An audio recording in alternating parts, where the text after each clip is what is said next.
एक राजा अपनी तलवार साफ कर रहा था।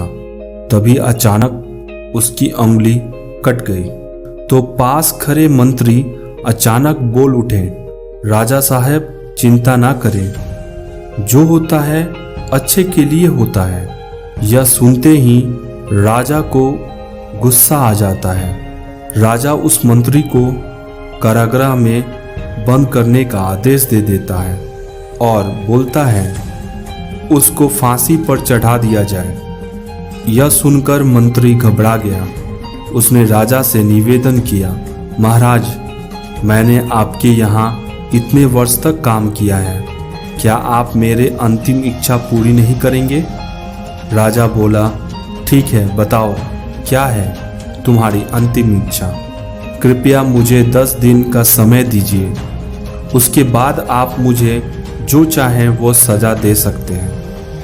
राजा ने उसकी अंतिम इच्छा मान ली। राजा दूसरे दिन अपने सैनिकों के साथ जंगल में शिकार पर निकला। जंगल के बीच में राजा अपने सैनिकों से बिछड़ गया और रास्ता भटक गया।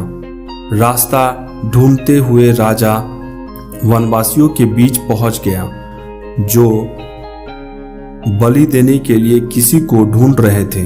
वनवासियों ने राजा को पकड़ लिया और वन के देवी को बलि देने के लिए ले गए। बलि देने की सारी तैयारियां पूरी हो गई। जैसे ही राजा को बलि देने के स्थान पर ले जाया गया, वहां खड़े बुजुर्ग की नजर उस कटे उंगली पर पड़ी। उसने आवाज लगाई, यह तो कटी हुई उंगली है, इसकी बलि नहीं दी जा सकती। तो वनवासियों ने राजा को छोड़ दिया। राजा जैसे तैसे वहां से निकला और अपने राज्य पहुंचा। सबसे पहले कारागृह में अपने मंत्री से मिला।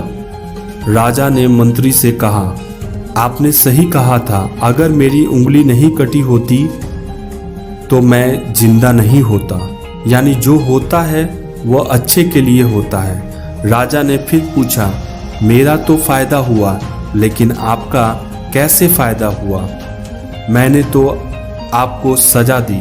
मंत्री बोला, मैं आपके साथ शिकार पर हमेशा रहता हूँ, उस दिन भी रहता, लेकिन मेरी उंगली नहीं कटी होने के कारण मेरी बलि चढ़ जाती, इसलिए मेरे साथ भी जो हुआ अच्छा हुआ। राजा प्रसन्न हुआ, लेकिन छोटी सी बात पर मंत्री को सजा देने का दुख भी हुआ। इसलिए राजा ने मंत्री को कारागृह से निकालकर फिर से अपने साथ रख लिया।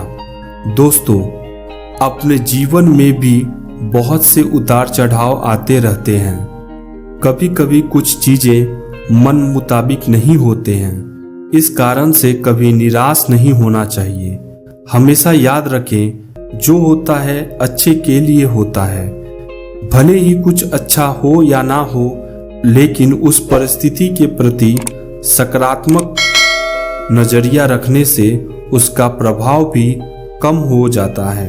दोस्तों, अगर ये कहानी आपको अच्छी लगी तो लाइक, सब्सक्राइब और बेल आइकन जरूर दबा दीजिएगा, ताकि आपको इसी तरह की मोटिवेशनल वीडियोस की अपडेट मिलती रहे।